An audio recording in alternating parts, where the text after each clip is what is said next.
Yeah, it is. Okay, it's all good. I didn't see the microphone for a second. I think this is the first time we've done a stream for over a month since the UCL Fantasy final. So it's good to see so many of you here once again. I very much appreciate it. Obviously, it's going to be a bit of a calmer stream than usual with a deadline where we get a lot of questions and we're trying to solve a lot of problems, but some very interesting prices have been revealed today. If you want to check out the ones from day one, then check out the video I posted actually earlier today. I wanted to post it last night, but it was just way too late and I thought it was best to do it this morning. So pretty much a double upload today. I'm going to go through each one by one, very similar to how we did it yesterday, just a few differences here and there. And we're going to talk about the big position change that happened. And one thing I forgot to mention actually from yesterday's video is that Rodrigo was reclassified from a forward to a midfielder, 6 million. Could be something to look at, but I'm not that keen on Leeds, and I don't think most of us are anyway. So let me go through the chat, and thank you very much to everyone for tuning in. So All Sports for Adam, welcome. Yeah, Ronaldo shouldn't be in the thumbnail, but then again, you know, he is kind of the talk of the moment, you could say. And this was actually a thumbnail I made earlier today, and yeah, the news broke out that he wants to leave, basically. So that should be very interesting. Imagine him going to Chelsea. That would not sit right with United fans. Yeah, I think everyone knew Salah was going to be 30 million. A lot of these prices were actually predicted by several sites, including FPL.team, which I used in my first draft video. So, you know, fair dues to them. And yeah, hopefully you're doing well as well. Welcome, Sebastian Eriksson. Welcome, Nicholas Glasgow. Good to see you here once again, and I appreciate you always tuning in. Oh, okay, stream elements. I see that the bot is running. Welcome, Flying Dutchman. Good to see you. And yeah, always present. I much appreciate. Welcome to Kobe as well, another one. And yeah, it's kind of like a waiting screen per se. I'm still working on some stuff in the background. But the last few weeks, you know, where I haven't really been uploading so much, I've been trying to just make small improvements on the foundations laid from last season and try to improve on it. Thank you, All Sports Fan Adam. The most important thing is that it's copyright free, so you could use it as well for your videos. You can check out in the description below the music that I use. Welcome, Karaki. Always a pleasure, mate. And welcome, Leon Bard. I mean, so many of you here once again. Obviously, maybe not the numbers in a deadline stream, but I still very much appreciate it, to be honest. So we're going to just get straight into it, really. And some very nice prices. Look at this. Alisson even at 5.5 million. I have to say, this caught me by surprise, but it does actually make sense, and it gives you an option. Yes, most of us are going to go for Diaz, Salah, and Trent, and maybe Robertson instead of Diaz. You know, we're going to have that triple up in Liverpool. But 5.5 million for a goalkeeper in arguably the best team in the league, if not the second best. You know, goalkeepers like Alisson and Ederson could really be worth considering. Only 0.5 million more than the likes of Ramsdale and De Gea, who play in infinitely worse teams and also defences. So I think Alisson at 5.5 is actually worth considering. Look at the stats though. Really nice ones in there. 20 clean sheets. There's an overperformance though in terms of expected clean sheets and clean sheets, which is quite regular, although in the last few videos, let's say, very similar in both numbers for most of the goalkeepers we discuss, but as you can see here, a huge overperformance. Expected goals conceded of 34.9, still pretty good, and 51 big chances conceded, but Alisson, I have to say, is one of the best one-on-one goalkeepers in the world. Very difficult to score past him. Let me know what you think of this price, but I have to say 5.5 million is really good. I think it's an interesting one, and it makes a choice. You know, I think the goalkeepers are definitely going to be very interesting this year, so I have to say, most of the prices this season so far have been fantastic. There's a few that obviously I don't agree with, like Nketiah yesterday, which I discussed, but Alisson at 5.5, really good. So let's see if there's any comments about this. Triple Liverpool locked in for Game Week 1? Yeah, I think so. If not, a double up for sure. I mean, the fixtures are also fantastic, and they're obviously one of the best teams in the world. If the price Ederson at 5.5 as well, I'd definitely be tempted. I completely agree. And also, if Cucurella goes to Man City at 5 million, you could double up with Cancelo and Cucurella, and that could also be fantastic. So, yeah, Hamza, I agree. Also excited for the new season. I think I've taken a break, you know. I've also been working on the content and stuff, but in terms of FPL specifically and who am I going to get, I've kind of, been quite calm over the last few weeks. Obviously, the content is now starting to be ramping up and I'm putting more thought into it. I've already got a bit of a draft going on. So if you want, I could show you what I have in FPL.team at the moment with the prices that have been revealed. Haaland or KDB for Gameweek 1, asks Hamza. Great question, but I have to say probably Haaland. Both of them are very similar, obviously 0.5 million separating the two. The reason why I'm going for Haaland at the moment is because I think with KDB, a bit more expensive, and also his injury record in recent seasons is definitely concerning. You could say the same about Haaland, but I'm a bit more convinced about Haaland playing more games, or at least being available for longer portion of the season than De Bruyne. That's just kind of a personal take. I think it's quite, I'd say, similar between the two in terms of the injuries. How's it going, guys? Welcome, Tezza. Always a pleasure. Thank you very much for tuning in. Yeah, Rashford dropping by 3 million. We're going to get onto him very soon, actually. I'm not going to show you the stats of every single player that's had a price reveal, but mainly the key ones. And Rashford is someone that we actually have the stats on board. I have to say, that was probably the most shocking price of them all. With the 5 subs rule, the Liverpool forward line will be rotated like crazy. All seems like a solid pick, and straight in my team he goes.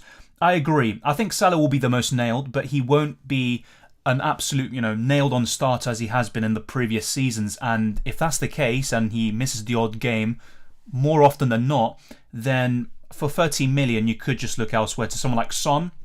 Very interesting to see what his price is going to be. I think tomorrow we're going to get Spurs' price, and the way they're kind of doing it, maybe it's going to be coupled with Chelsea, although there's only 10 teams left now. I think we're not going to get any more prices for the rest of today. The way they're kind of doing is every 2 hours they kind of release prices from maybe 10 a.m. all the way to 6 p.m. UK time, so it should be very interesting. If Ronaldo leaves, Martial, Rashford becomes a more exciting pick, potentially, but United are also looking at attackers like Antony, for example, but I think Rashford could definitely be a really good bargain, and also Sancho at 7.5 million, but we're going to get onto them very soon. Let's go to the next player on this list, which is Diaz, and I have to say, if you are going Salah-less, Diaz could be a fantastic way into that Liverpool attack. Now, as let me get the name up right now.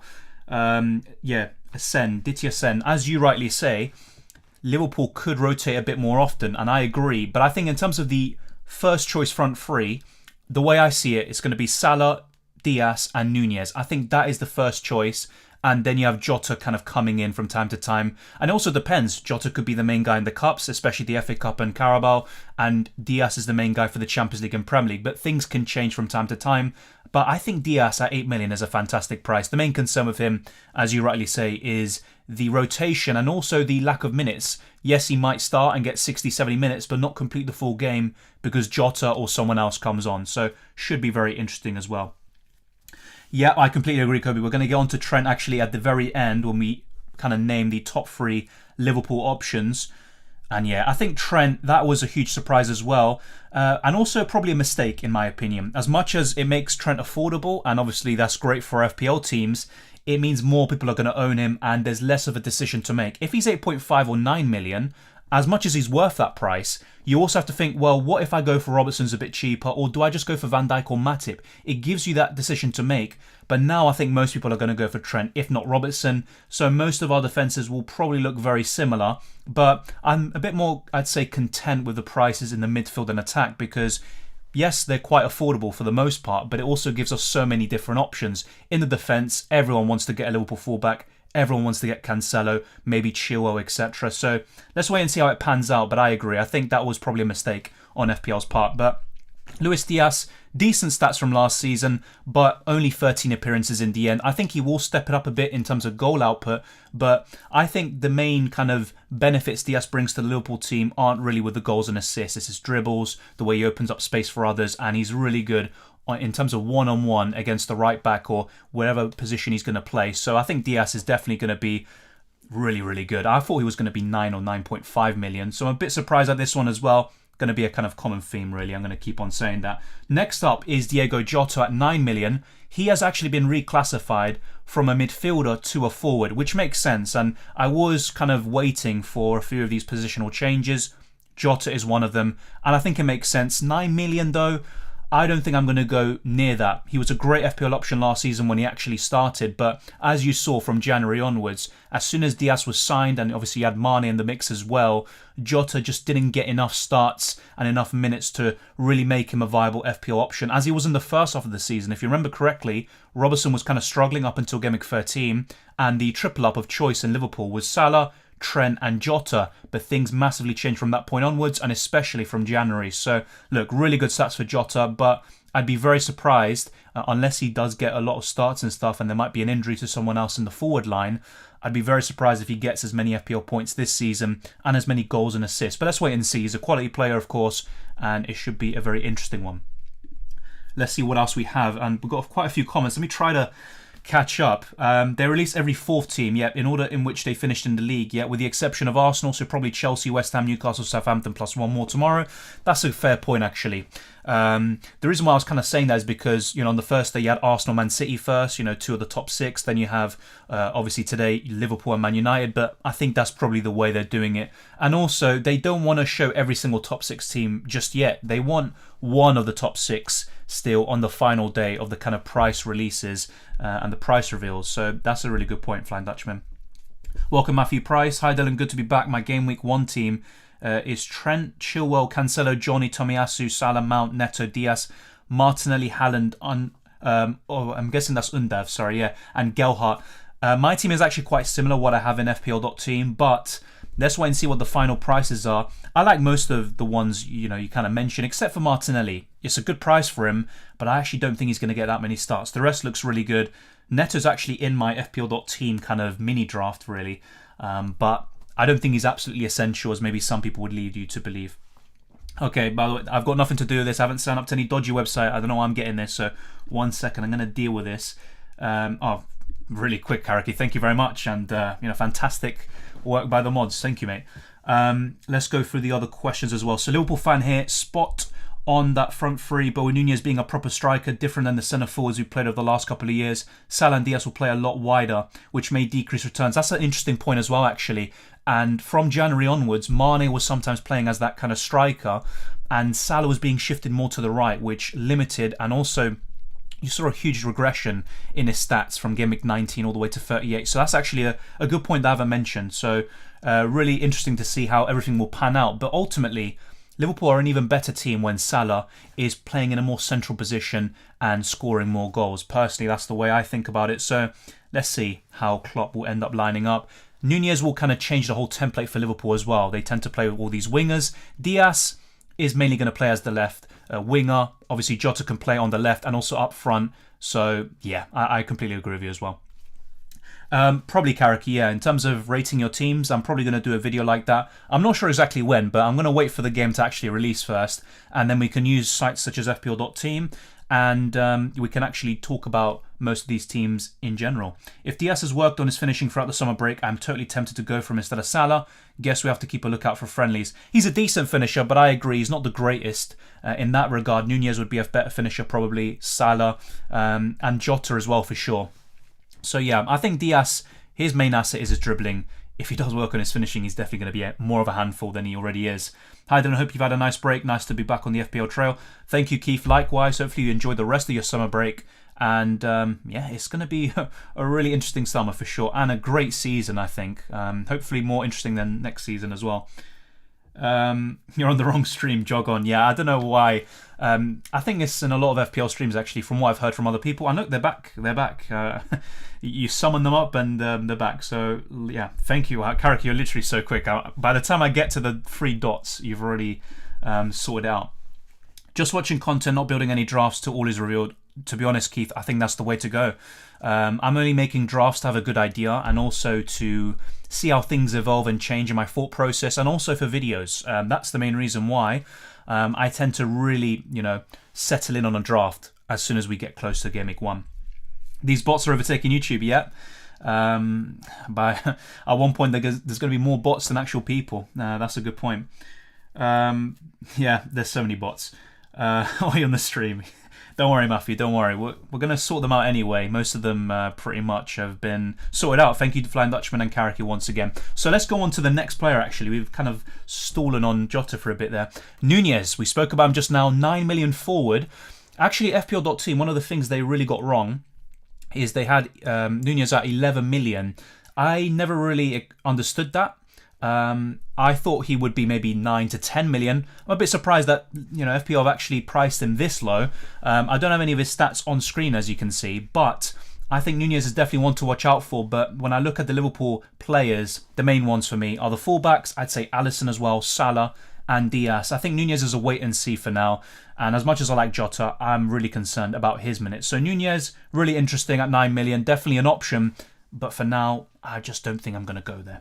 So moving on to the next one, we are going to Van Dijk before the kind of final three that I think we all know. Van Dijk, 3 goals and 3 assists last season, made a huge impact on that Liverpool defence because the season before, when he was injured for most of the campaign, Liverpool really struggled and barely made it into the top 4. And I think he's still worth considering, but then at 0.5 million more, you can get Robertson, and at 1 million, you get Trent. I think it's just worth paying that bit extra.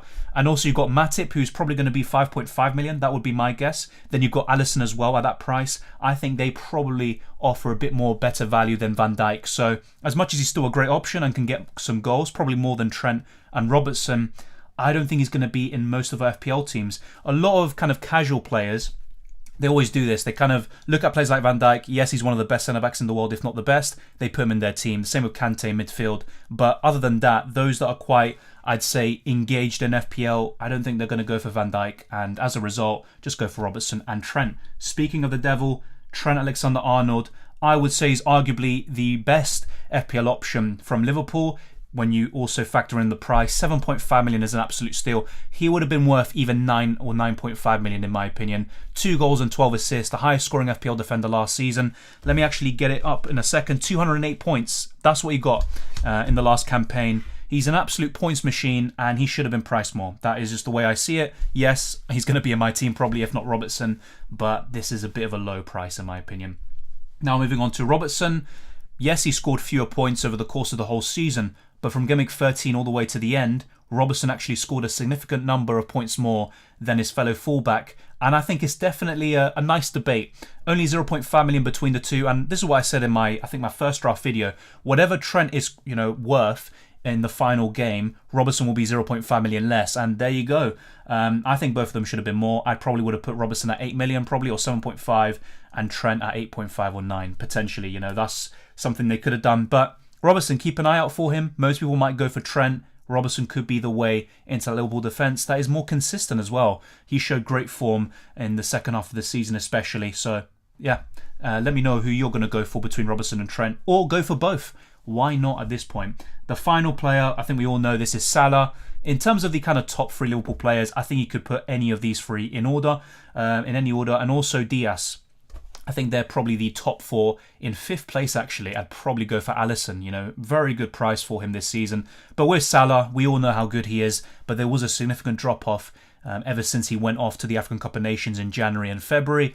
And let's wait and see if he can recover as well. It's not just because he went off to the African Cup of Nations and hasn't really had much of a break, but also because he's been shifted more to the right and he hasn't been playing in those central positions where he absolutely destroyed the likes of United and many other teams throughout the whole season. So hopefully he can show a bit more of that first half season form, but then there's also a positive thing about it if he's not that good this season, because it also means we've got more options with the captaincy. And to be honest, I think Haaland might be the more popular captaincy pick this season in most game weeks. But let's wait and see. Things can change very quickly, and Salah is still arguably the best FPL player of all time. So let me go for a few of your comments as well before we move on to Man United assets. But there's a few actually Liverpool players I haven't mentioned in terms of their prices, which I will in a second.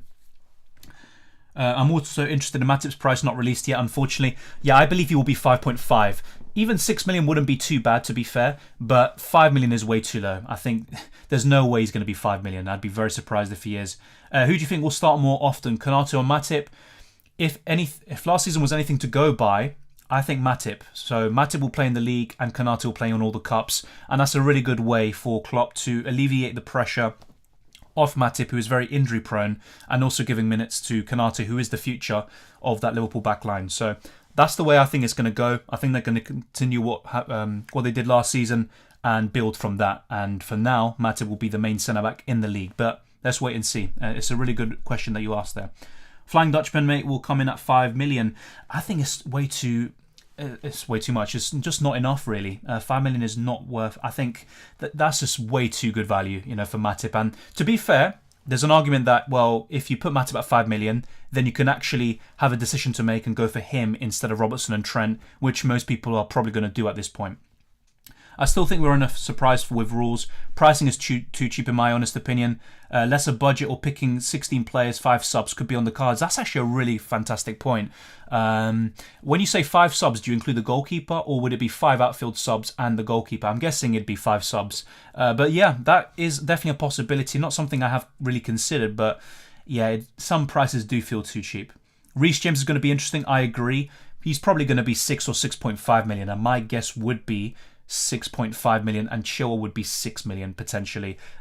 If they're even less, then once again it gives us a decision to make. But if there's kind of a minimal difference between him and Robertson, I'm always going to go for Andrew Robertson in my opinion. In my opinion, United players are a wait and see, but I'll probably have Elanga as a bench player. 5 million is a great price. We've actually got his stats very soon, and I agree. I think Elanga could be one of those bargains. United players suffered huge decreases all round, which we'll get onto very soon. Great question, Kobe. How much do you think they'll price Laporte at? A bit similar to Matip. So I think Matip will be 5.5 million. I think Laporte will be the same as Diaz, 6 million. I think I said this either in yesterday's video, which was uploaded today, or in my first draft video. But I think Laporte will be 6 million because he was right up there in terms of the FPL points, which to be fair, Matip was as well. Both of them are very similar and they could be the exact same price. So 5.5, 6 million, I think that's where we'll get. Matip 5 million, not... my bad, Matthew. Yeah, I agree with that. I think 5.5 is probably the right price for him. So yeah, my apologies for that. If Salah's 13 million, I'm expecting Son to be 12 million. I think Kane might get a decrease to 11.5. Really good that you mentioned that actually, and I'll be talking about this when we get to Spurs, maybe tomorrow or whenever that may be. The way I see it is if Son is actually converted to a forward, then I would actually make him potentially the same price as Kane. But if he is a midfielder still, I would make him more expensive than Harry Kane, because if we actually check last season, I don't remember off the top of my head, but I think Harry Kane scored 192 FPL points. Yes, he did. Heung-min Son scored something like 256 or something ridiculous like that. A huge difference between the two. Yes, a part of that is because Son was consistent from Game Week 1. Harry Kane was awful for the first 11, 12 Game Weeks of the season. But also because Son gets more points as a midfielder for scoring goals and clean sheets. So what would I do to counter that? I'd make Son more expensive if he stays as a midfielder. So really good point you make there. And I think Son and Kane will be 12 million pretty much. If not, maybe Son's going to be 11.5 million once again. But then it just means most people are going to go for Heung-min Son. Yeah, Rashford can be a bargain. I completely agree. If Ronaldo doesn't go, then Rashford 6.5 million could be a cheat code for the season, definitely, and he could actually find a way to, get into my FPL team. Thank you, by the way, Aranya, for being a member for 8 months, such a long time. Thank you very much, mate. Hey, Dylan, long time. Last season seems like such a long time ago. Yes, it does. How are you doing? I'm doing well. What about you, Aranya? Thank you very much. As I said at the beginning of the stream, I've kind of been working on some stuff in the background for the live streams and also for the content.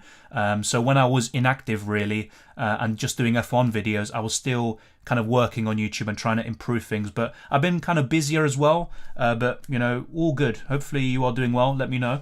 And it's always a pleasure to have you on here, Aranya. Marco asks, is it good to go big at the back like Trent, Robertson, Cancelo and Chilwell? Yes, I think it is.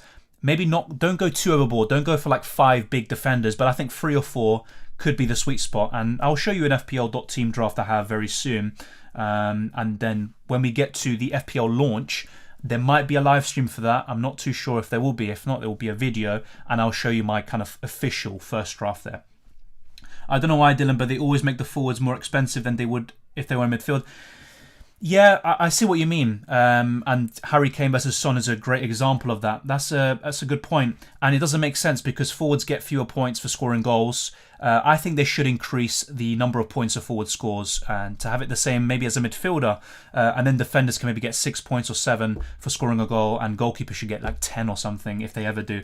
It's kind of broken. Bamford is the same price as Trent. It is. And also another example I saw, I think was another Leeds player compared to a Liverpool player. I can't remember off the top of my head, but that just sums it up really. How is Bamford the same price as Trent?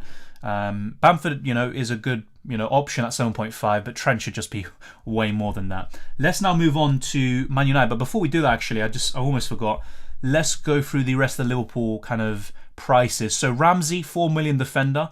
I don't think we're really going to consider him. Elliott, a 5 million midfielder. That's pretty decent, but once again, you look at Diaz, Alisson, Trent, Van Dijk, Robertson, Salah, etc. I just don't think he's really going to come into our plans. And Thiago at 5.5 million is the last one. But we've pretty much covered the main ones. And are you going to go for Salah? Let me know in the live chat. Or are you going to go without him? At least, your initial plans. Things can change very quickly, of course. But we also covered the main positional change from today, which was Jota. He is now a forward, which is pretty interesting. But the lack of minutes potentially is going to be a huge cause for concern. Let's go on to Man United. And we're starting off with David De Gea.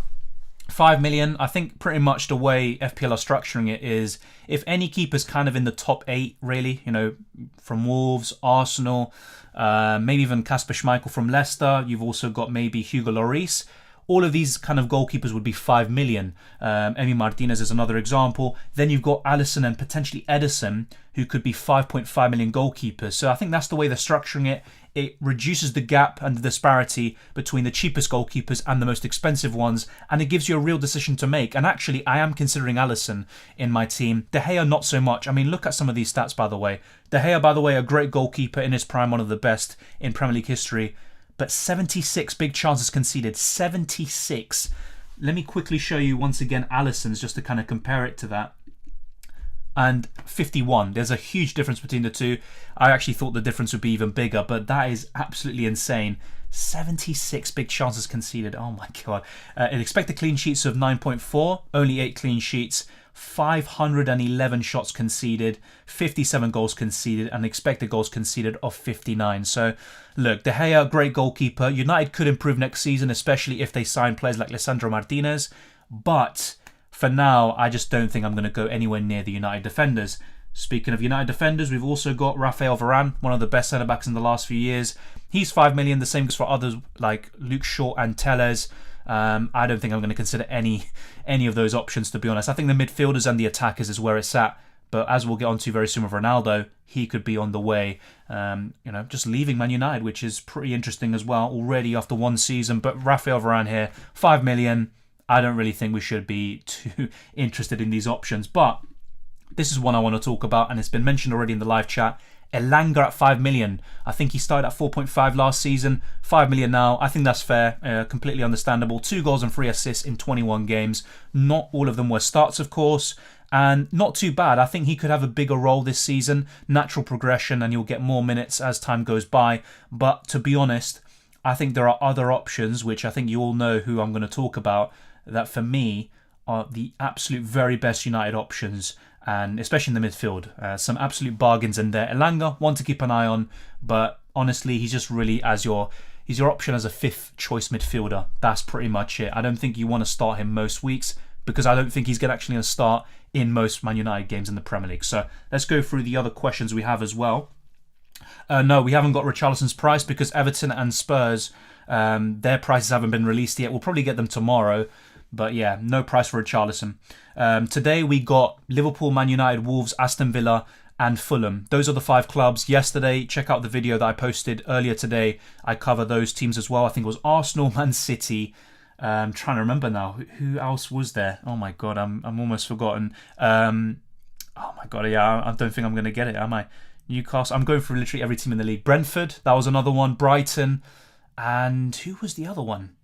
Okay, there was one more team that had prices released yesterday. But yeah, no Everton or Spurs prices yet. I don't know why. Oh yeah, I answered that already, sorry. Son and Diaz and De Bruyne without Salah. I think it's definitely an option. I don't think I'm going to go for De Bruyne. I think I'll go for Haaland instead. But definitely, there's always a debate to be had to go for De Bruyne. And I think that's quite close, actually. And if most people are going to go for Haaland, why not spend 0.5 million more on De Bruyne, who's a midfielder, of course. If he continues what he did last season, he could go big and get 200 plus points easily, and he's going to be more of a differential, and that could be your way into the top 100k or whatever rank you're aiming for. For me, going about Salah is like driving a car without the engine, fair enough. The thing is, though, there's actually so many good options this season that if you go without Salah, it enables you to have Chilwell, Trent, Cancelo. Maybe you can have Heung-min Son, obviously, in the midfield. You can maybe have Haaland up front. So I think there is actually a decision this season, more so than the other ones in the last few campaigns. If Rashford form keeps dipping and Elanga gets more starts, yeah, that is true potentially, unless Antony gets signed, who is more of a right winger to be fair, but then Sancho could be shifted to the left. He's also good on that side, but should be interesting. United definitely have a few options on the wings, but I don't know, I have a sneaky feeling that Sancho and Rashford will do better this season, and I'd be surprised if they don't. Yeah, I can see Perisic doing well at Tottenham. Hopefully he's actually classified as a defender, and he'll probably be 5.5 or 6 million. And if he is, I think that could be a fantastic price for him as well. Neto 5.5 million is a bargain, and Wolves have one of the best opening fixtures. Was thinking about going for 8 Nuri, but I'm not confident in double Wolves. Same here, to be fair. And in FPL.team, I actually have 2 Wolves players, but I don't think they're absolutely essential. And Wolves were very poor at the tail end of last season. Yeah, I think I said Arsenal. Yeah, Leeds, that was it, Sebastian. That was it, yeah. Thank you very much. I covered them briefly at the very end of the video today. They were the last team, so thank you. And yeah, Arsenal obviously had the prices released yesterday. I think Jesus will be 8.5, which I also said in today's video. Let me know what you think for that. What goalkeeper double-up do you think will be best to go with? You could maybe go for an expensive goalkeeper like Alisson or Martinez, and then have a backup goalkeeper who's 4 million. Or you could go for maybe Raya and Sanchez. They actually combine pretty well when you look at the fixtures, but it's not all about the, whether a goalkeeper has a green fixture and then just go for them. Sometimes, football's a funny game. It's not all about the fixtures quality. It's also about the form and how well the teams are doing. But, first glance, I think Raya and Sanchez is one of the more intriguing goalkeeper pairings, in my opinion. Another one would be Martinez if you have the funds, of course, or Ramsdale, who is still a good option despite how poor he was at the very end. So Elanga, we've covered him as well. This could be an interesting one as well. Van der Beek, 5.5 million. Under Ten Hag, he could get more starts, and he was fantastic for Ajax in his last season and also just throughout his whole time there in Amsterdam. And I think he could actually have quite a significant improvement. Am I going to say he's going to be the new Gundogan or something like that? Probably not. But I could see him getting, let's say, 5+ or even 10 goal contributions next season, so long as he gets the minutes, which I think he will. Maybe he won't start every single game, but he could get quite a lot of starts, and Ten Hag could revive his Man United career. So let me know what you think about Van der Beek, but there are 4 players from United that I'm more interested in, although one of them is on the verge of leaving United. And Sancho is not the one, but 7.5 million, a huge decrease from 9 million last season, 3 goals and 4 assists, a very underwhelming signing so far, but I think he will kick on and improve, and I could see him getting 10+ goal contributions. And actually, when Ten Hag was first announced, Fred and Sancho were 2 of the players that I mainly looked at and thought they could actually go to the next level under Ten Hag. And I don't know, Sancho just seems like a Ten Hag player for me. I could be completely wrong, by the way. It's just kind of a gut feeling I have. And are you considering Jadon Sancho? I am actually thinking about him, or at least, he's at the back of my mind. But there's one player that is even more interesting to me. Yes, he was awful last season, but Rashford is 6.5 million. This could be a huge bargain. If he starts from game week 1 onwards, I think we could see a lot of people going in for him. You look at the 5 opening games for United, they're not great, but they're also not the worst. Even fixtures like Southampton, Leicester away, which aren't, marked as green or blue in this case, they're still pretty good fixtures in my opinion from an attacking point of view. Brighton at home could be tricky. Same goes for Liverpool and Arsenal potentially. Not Arsenal, sorry. Arsenal live rent free in my head. Brentford, sorry. But still, I think Rashford could definitely want to keep an eye on. But, I still think United are going to sign another winger and potentially another forward. And if that's the case, then Rashford will probably not be as nailed as we would like, especially if Ronaldo were to leave the club. So let's go through your comments as well. So yeah, we've got a few more here. Is Jesus an option? Yes, he is. But you've also got the likes of Mitrovic, if you are interested. You've got Ivan Toney.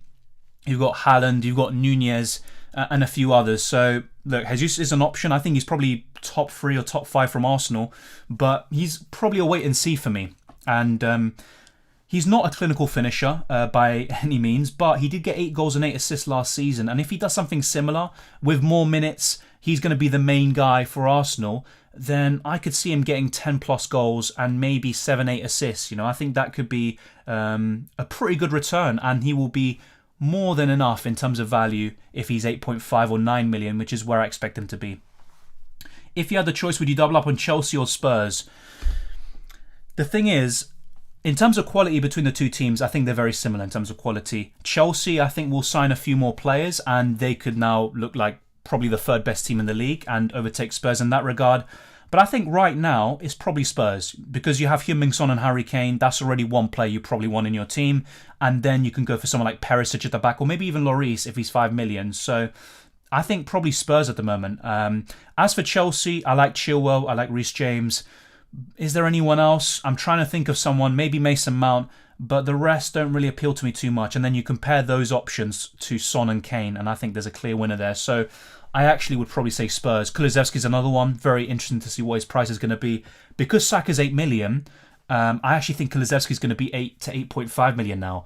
Although most of us probably expected him to be 9 million, like FPL.team. The trouble is when you have two goalkeepers, you have a headache not knowing which one to play. Yeah, that's true as well. It can work.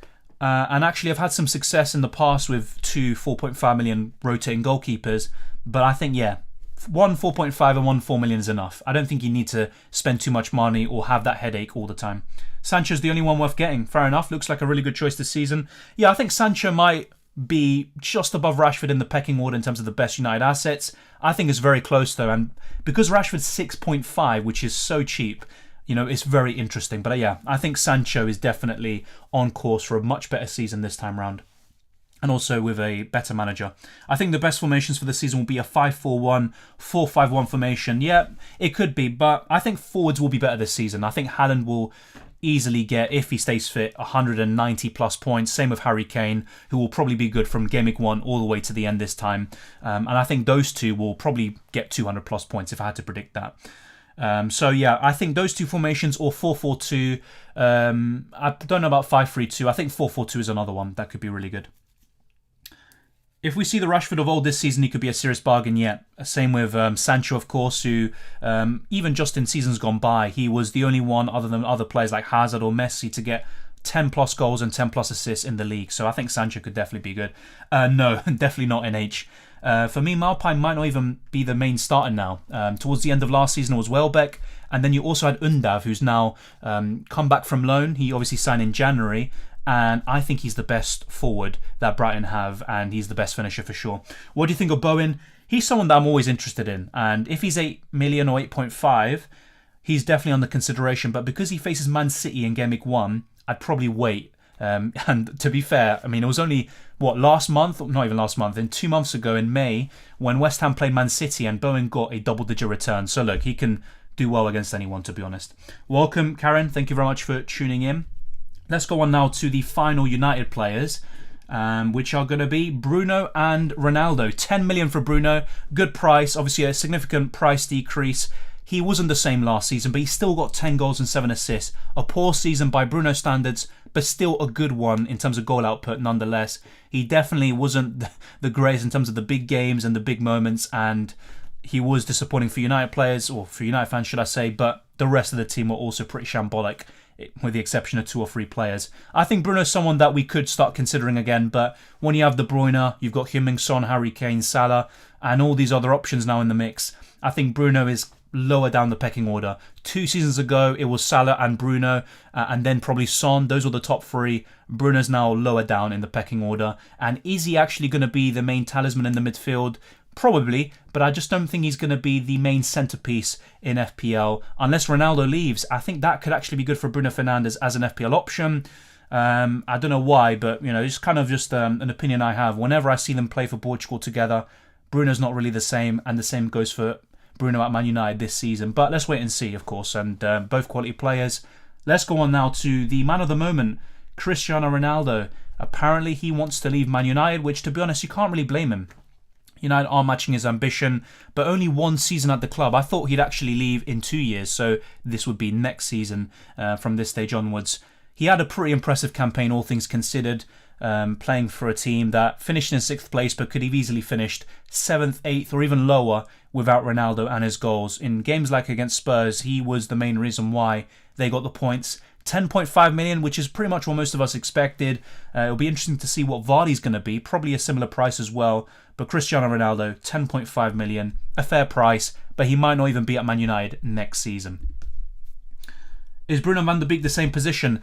Not necessarily. Bruno's more of an attacking midfielder. Van der Beek is a box-to-box central midfielder. However, Van der Beek has also played in the past in attacking midfield. But if you look at Ajax, for example, you've got players like Tadic who played there. Van der Beek would be one of the central midfielders there with Frankie de Jong and others. So, yeah, I wouldn't say that. Ten Hag will probably play like a 4-4-2 diamond, or they could maybe play a 4-3-3, and Van der Beek will be one of those central midfielders. But Bruno, look, it'll be interesting to see how both of them will fit into the same team, because they are quite similar in that regard. Yes.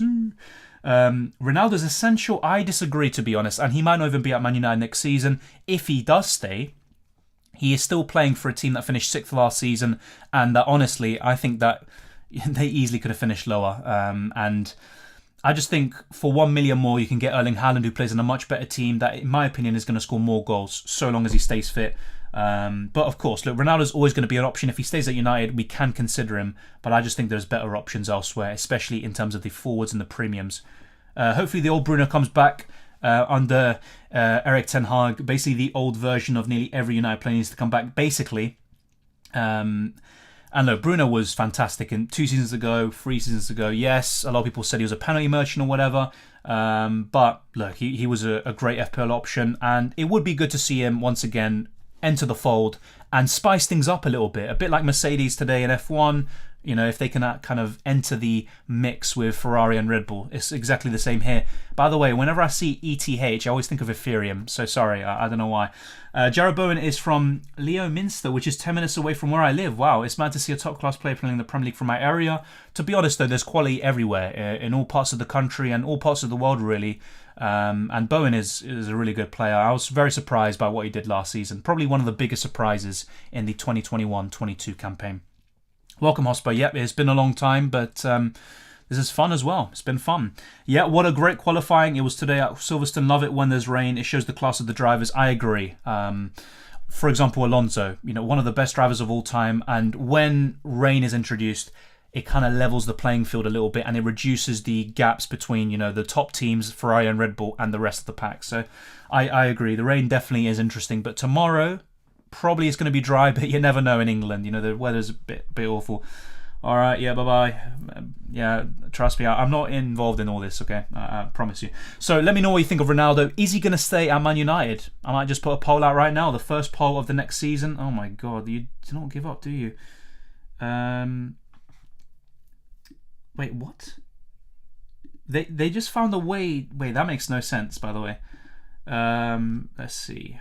1 second. Sorry. All right. That makes no sense. It literally said that the user was hidden, but they still managed to put a comment. I have no idea how they did that. I hope Ronaldo goes to Chelsea, then James and Chilwell are going to be a very good option. Yep, with the crosses, completely agree. Especially in the case of Reece James, I think. I think that's a fantastic point. Reece James put in so many good crosses last season, the likes of Havertz and Mason Mount, Lukaku on the end of it. But when it's Ronaldo, that's a completely different beast. But I'm not too sure if he is going to go Chelsea. But then again, I think he was on the verge of going Man City last campaign until United went in for him, showed more kind of desire to get him, and that's why they ended up getting his signature. Obviously, the past ties as well.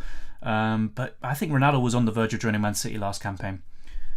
Matthew Price, don't worry about it.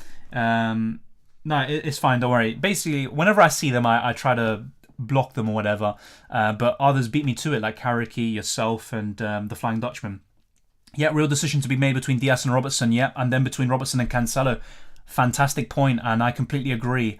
I think Diaz is going to be in my team, maybe even over the likes of Salah, and it gives you enough money to go for Heung-min Son, go for 2 or 3 premium defenders, and Erling Haaland, for example, or you could even go for De Bruyne in the midfield. I've made a kind of draft on FPL.team, but in terms of the first official draft, that will be when the game launches. I'll probably do a video or stream. I'll let you guys know closer to the time, and there I will show you what I have. But I could show you towards the end of this stream, for example, what I have cooking. United don't have to let him go, so hopefully we get some budget to keep him, but I think he'll go for footballing reasons. I agree. They don't need to sell him, especially if it's to Chelsea, for example. You're going to strengthen a rival and obviously reduce the quality around your team. Look, Ronaldo, one of the best players of all time. But as I said, even before he played his first game for United, yes, he did fantastic, by the way. He scored 18 goals. But does he make United a better team overall? If you look at the campaign before that, Bruno was the main guy. You've also got all these wingers like Rashford, and all these players doing very well. And I'd say their progress has been stunted a little bit. It's not all to do with Ronaldo. It's also to do with the manager that needs to get the best out of Ronaldo and the rest of the team. But you're kind of changing the way you play to fit Ronaldo's play style and to provide him the service, and he becomes the main man. So ultimately, look, Ronaldo's always going to be someone we're going to talk about, but should United have signed him? I personally don't think so, despite the fact they had a good season last time out. If Neymar's going to the Premier League, are you going to buy him? It depends where he goes. If he goes Man City, for example, then probably. I could see him getting 15 plus goals, 10 plus assists. If he goes Chelsea, even, to be fair as well. I think they're the only two clubs that really could go for him. United's another one maybe, but yeah, I probably would consider him. Would I definitely get him in no matter what? Probably not. What would his price be? Probably 11.5, 12 million. It just depends really. But then you've got Heung-min Son at the same price, potentially. All speculation, of course. If Ronaldo tracks back like Harry Kane, he'll be a brilliant forward. The thing is, though, I personally think you can afford to have one player, like a Ronaldo or a Messi or whoever it may be, who doesn't really track back. I think you can afford it, even in today's game. The problem is when you have 2 or 3 of those kind of players, and a lot of United forwards, and even just players in general, didn't show the same intensity last campaign. There wasn't enough tracking, defensive protection. It was so easy to play through Man United, especially their midfield. So, look, the thing with Harry Kane, I don't even think he tracks back necessarily so much. What I think Harry Kane does is he drops deep and he kind of links the midfield with the wingers and the likes of Heung-min Son, and he plays more of a creative role. Ronaldo's more of a poacher in the last few years, but when he started his United career and also his career in general, he was a dribbler, he took people on, and he was more energetic in that way. But look, when you have someone like Ronaldo who can score so many goals, I can understand why he doesn't track back that much. And there were still examples last season, like against Spurs, where he really put some good pressure in. Laporta said that United isn't the only team in for De Jong and he isn't for sale. I mean, this is the thing though, yeah. If Barcelona want to get Rafinha, a really good way of doing that is to actually sell someone like De Jong, who is one of the only players they have that is worth so much money. To be fair, they do have Araujo as well in the back. They've got Pedri, they've got Gavi, Ansu Fati, who they could also sell. But Barcelona also would want to keep these players, especially La Masia products. So it's an interesting one for sure. And is De Jong going to go to United? I'm not too sure. But what they could do is sign Lisandro Martinez, who can play holding midfield, left back and centre back. It's the Glazers' fault. Sooner they go, the better. As a Man United fan since the late 60s, it saddens me to see what we've become. Very similar to Arsenal, I have to say. And even when Arsenal were doing really well, there were times where the board weren't showing that much ambition. And when you're at the top, you need to not just invest, but you need to be smart and you need to have a plan in the long term. Look at Man City, for example. Yes, they spend a lot, but they also have a structure in place, whether it's the director of football, whatever it may be. Obviously, they've got Pep Guardiola now. They've got a whole project built around this manager. And United and Arsenal just haven't really been doing that recently. I think Ten Hag is actually quite a promising managerial signing. Arteta could be good for Arsenal. Who knows? He's got potential for sure. So yeah, look, if I was a United fan, I'd completely agree with you. And to be honest, I can relate to you as an Arsenal fan. Yeah, Sebastian, I think Jesus will be 8.5 million once again. Although there is the possibility he does increase slightly to 9 million. I think it'd be a bit strange if he went from 8.5 to 9.5 suddenly when he didn't even play that many games and he got 8 goals and 8 assists, which is a healthy return, but it also isn't anything spectacular. I don't think he's going to go down in price either. So for me, forward once again, and he's going to be 8.5 to 9 million, and my guess is 8.5. Yeah, true, Matthew, it is true. But then again, look, Ronaldo offers you things that Kane doesn't, and vice versa. I still think Ronaldo's a better goal scorer in general, but Harry Kane, you could say, is the more complete forward. You could say that, maybe. I probably wouldn't say that myself, though. These American owners are destroying football clubs, and now you got, what's his name, Ted Bowley at Chelsea. You've got, obviously, is it FSG? I don't want to say KSG, FSG at Liverpool. Obviously, the Cronkies at Arsenal. I'm not sure if I don't think Golden Sullivan are. No, they're not. Also, Daniel Levy. I think, yeah, I agree. They are kind of ruining it. Let's now move on to Wolves, though.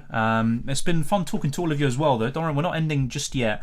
In terms of other United options before we do move on to Wolves, Luke Shaw, which I mentioned briefly before, and Tellez, both 5 million.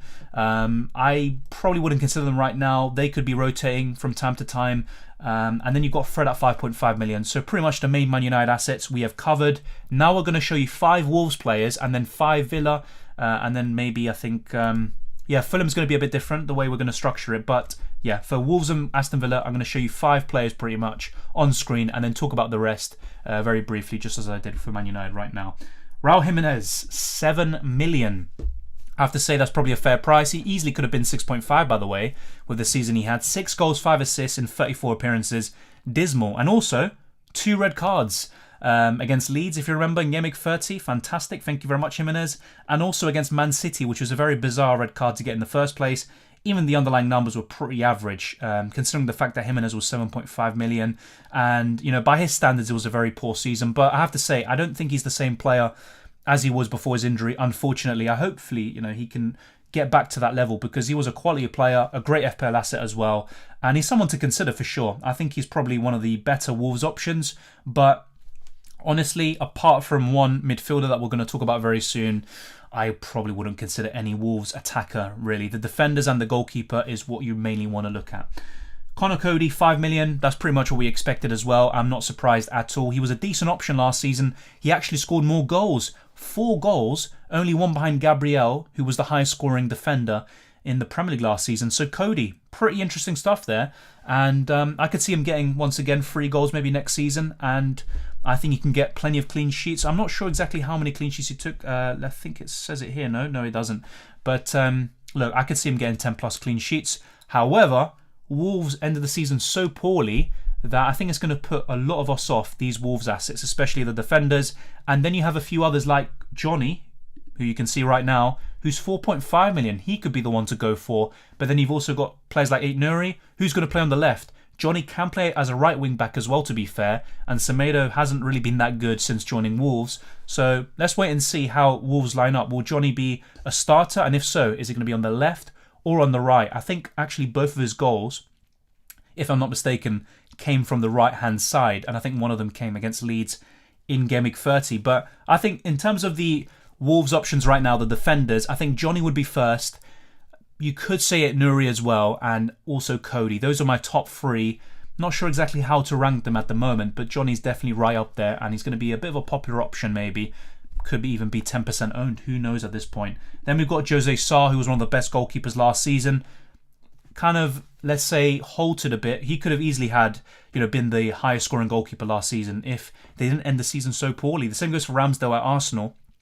But as you can see here, I did get the wrong screen for him, by the way. You can see his expected goals and assists. I mean, who cares about that for a goalkeeper? But yeah, Jose Sarr, I think he's still a good option there at 5 million. And the problem is, at 0.5 million more, you can get Alisson, you can get Edison potentially if he's priced at that. You also could get Mendy. You've got Martinez at the same price, Ramsdale. So I don't know if Jose Sarr is the one to go for. I really like the opening 5 games, with the exception of Tottenham away. But if you look at Gameweek 1 to 10 on Fantasy Football Hub, Wolves actually joined bottom along with Man United in terms of fixture difficulty. So I'm actually not that keen on most Wolves assets at the moment. And I might sound like a hypocrite very soon when I show you my FPL team. Pedro Neto is going to be the main guy we're going to talk about from Wolves. 5.5 million. He only scored 1 goal and got 1 assist last season. A lot of it was because of injury, of course. He missed out so many games. But someone to keep an eye on. I don't think he's an absolute must-have. And I'll be completely honest with you. I'm not a huge fan of having these midfielders who cost around 5.5 million. I really don't like it in most cases. But I think Neto could easily, increase to 6 million for his performances, and he could have a very good season in general. But I'll be honest, in terms of goal contributions, I'm not expecting double-digit goals or assists. Who knows, though? He's a quality player, and hopefully he can get back to his best, and Wolves can show some quality going forward, which they really haven't in recent seasons. I'm now going to just briefly talk about the rest of the Wolves players and their prices before moving on to the next club, which will be Aston Villa. And then at the very end, we'll show you Fulham, answer more questions, and wrap up the stream. That's the way we're going to go about it. So, from Wolves, we have Aït-Nouri at 4.5 million. Someone to keep an eye on, but if Semedo starts on the right-hand side and Johnny's the left wing-back, of course, there's no spot for Aït-Nouri in the team. Kilman at 4.5 million. Towards the end, he actually lost his spot. But Roman Saiss did leave. I think he went to Olympiacos, if I'm not mistaken. So Kilman could find a way back into the Wolves side. Nelson Semedo is 5 million himself, but I don't think I'd go for him. I'd rather have Conor Cody, who's more reliable and more nailed, and I think he'll score more goals. You've got Ruben Neves at 5.5 million. Not really someone I'd consider. He's a good player, but you're mainly relying on penalties or long shots. And either way, Jimenez is probably going to be on penalties when he's on the pitch. Podence is 5.5 million as a midfielder once again. And Hwang Hee-chan is 6 million. He had a bit of a price increase and he's still a forward. So those are the rest of the Wolves players. The main ones I've covered. And I think Pedro Neto is probably the standout in my opinion. What a name, Jonathan Johnny. Yeah, I don't think that's his actual name though. Let me actually double check that for you. What was it? Yeah, Jonathan Johnny. Yeah, that on Fantasy Football they put, or should I say FF Staff, they've got him as Jonathan Johnny. Yeah, I need to actually check what his actual name is. It begins with an O, I think, his surname. But yeah, that's an interesting one. Mitrovic 6.5 million option. Yes, he's 6.5 million. He is an option, but if we remember how he did in the last time he was in the Premier League, it does put us off really a lot. Yeah, that's true, Keith, by the way. Yeah, Nketiah scored a hat-trick today in a pre-season friendly against Ipswich. Could be a shout this season, depending what formation Arteta plays. The thing is, though, I'd be very surprised if we play like a kind of 4-4-2. What Arsenal could do, actually, especially if they don't sign Rafinha or Gnabry or whoever it may be they're linked to, they could play Jesus on the right, Saka on the left, and Nketiah plays up front. So they can change things as a result. But yeah, I'm just not too sure if Nketiah will get enough starts in the Premier League. I think he will get plenty of minutes in all competitions overall, but I'm not sure about the Premier League. Yeah, 2 pathetic red cards, I agree. Yeah, no thanks to Jimenez. Yeah, I can see why you guys think that. Had him at last season at the start and done me proud, but not for me this season. Yeah, fair enough. He did have a decent start, actually, I think. I remember he scored a great goal against Southampton, which was probably assisted by Jose Sarr, by the way.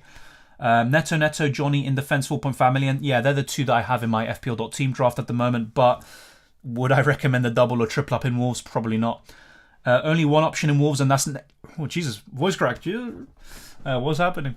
Yeah, I agree, potentially, although Cody, Jose Sarr, and...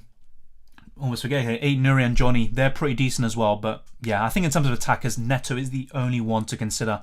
I actually have to do a beer at back, so you're going to see the new beer at back screen I have as well, but I'm going to have a little bit of a water break. I'll be back very soon answering the rest of your questions and moving on to Aston Villa.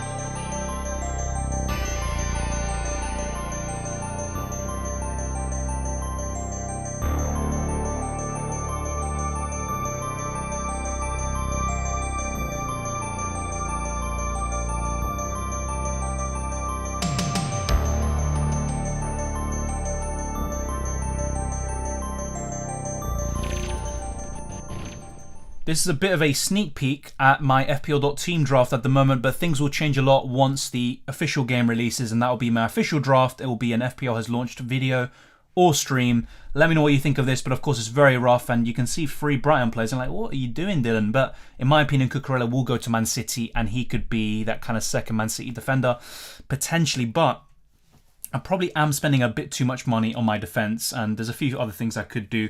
I might not even have Neto at the very end, and actually, yeah, that was the change I made. I went from Johnny to Ben Chilwell, but let's wait and see what happens. I've also got the 2 rotating goalkeepers, Raya and Sanchez. My captain in this case would be Heung-min Son. My vice would be either Trent or Haaland. But where's Salah?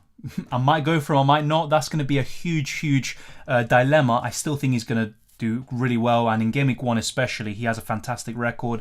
I could see him going off against Fulham, but I think there are other options this season for sure.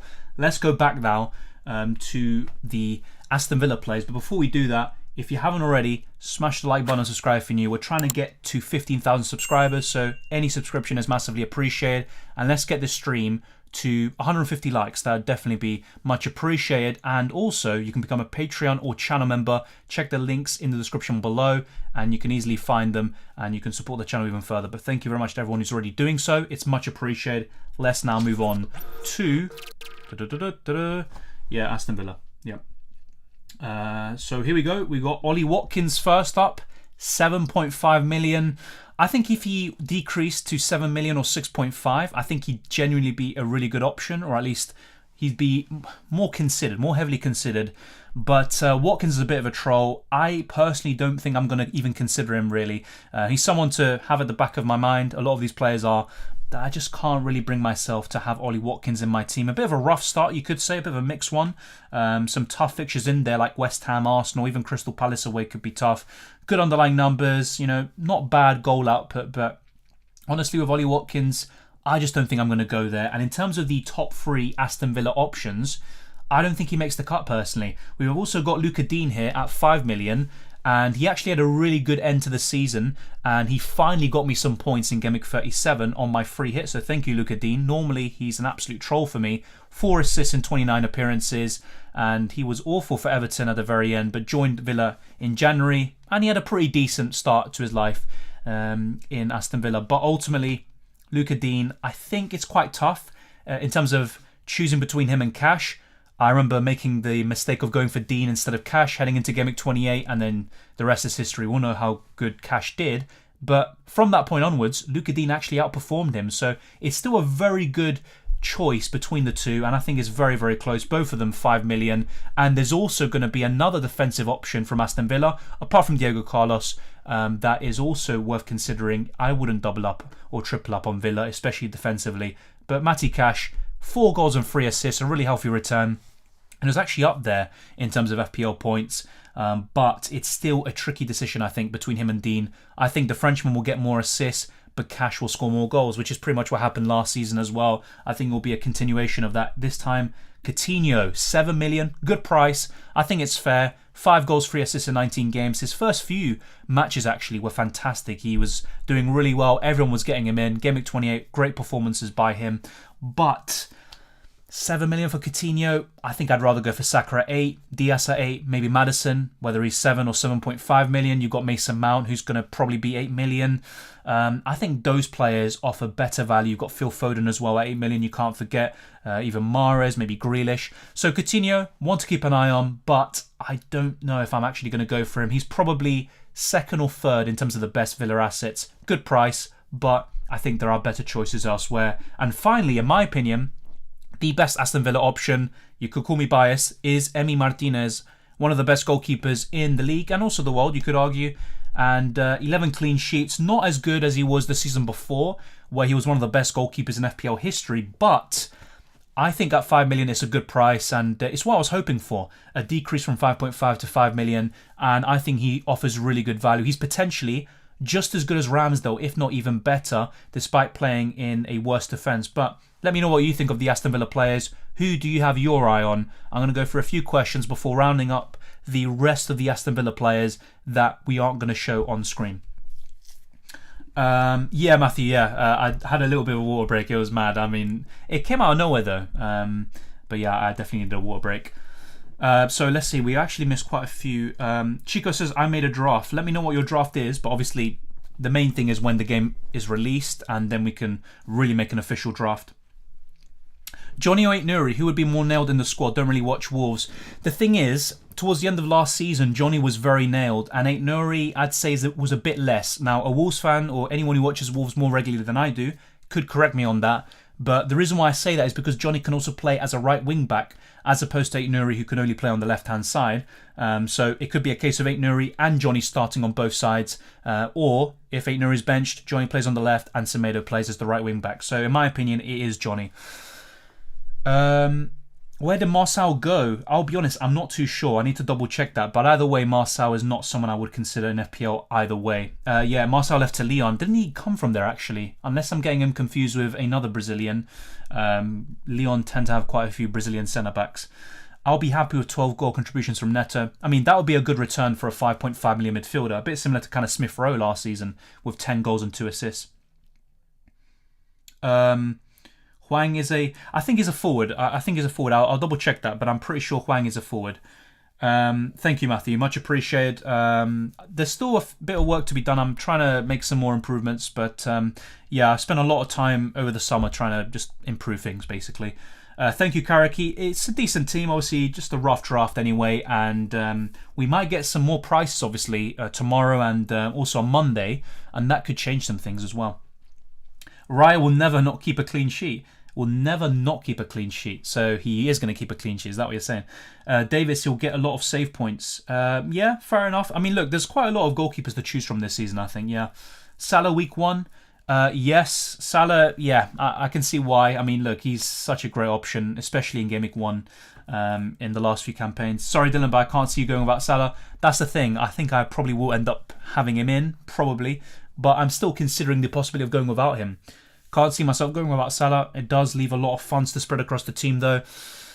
Yeah, I mean, look, in the end, we're probably all going to have Salah and it's going to be boring. But there is actually, you can have a really good team without him. That's the thing. Maddison and Vardy will score against Raya. Yeah, but it's not just about Game Week 1. It's about the long term. And if it was a choice between Raya and Sanchez, I think I'd still go for Raya out of the two. But as I even said in my recent videos, I have a few concerns about Brentford and second season syndrome per se. I'm still haunted by that whole Salah goal against United early on in the season. I captained KDB, who got benched, and can't go about Salah.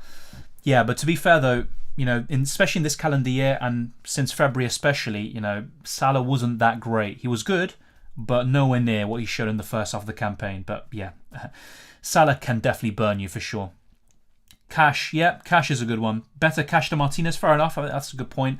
I think it's definitely a close one between those two, Luka Dean and even Diego Carlos, but I think he's the lowest in the pecking order. The only Villa player I like is Ramsey and Cash. Yeah, I'm not a huge fan of most of their assets, but I think Martinez could be decent. The save points, the bonus, and also being only 5 million. But I don't back Villa to get that many clean sheets, to be honest. I think, I'm not a big fan of most of their assets, to be fair.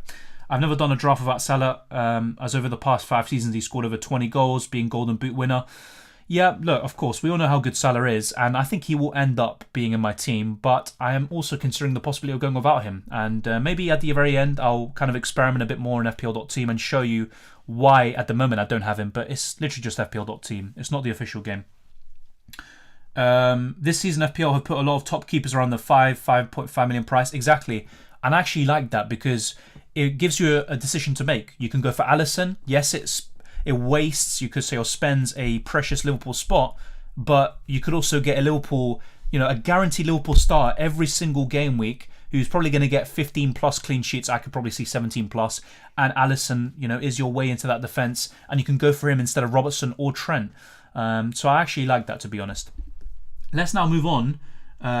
Before we do that, before we move on to Fulham and wrap up or get to the very end of the stream, let's go through the rest of the Aston Villa players. So Diego Carlos is another one. He is 5 million. You've got Kamara, a new signing from Marseille, 5 million midfielder. John McGinn could be decent at 5.5 million, but I don't think I'll go for him. Ramsey at 5.5, I think that's fair enough. I could see Gordon actually being a similar price to that, 5 million or 5.5. Buendia 6 million. I just can't really see myself going for someone like Buendia, especially with Coutinho being the main creator and starter in that Villa team, although it could be a case of just like at the end of last season where they kind of rotate and Buendia sometimes plays and sometimes it'll be Coutinho instead. But 6 million for Buendia, not for me. Ings at 7 million could be interesting, but honestly, it's really these players that I showed on screen that I'm mainly interested in. So yeah, Aston Villa, interesting prices, but you could say out of all the clubs so far, they're probably the ones that are that offer the least bargains out of the lot. Although I do like Martinez, like I said, Cash and Dean are fairly priced. That's all good. I'm just not a huge fan of the rest of the kind of players and their prices. Let's move on now to Fulham.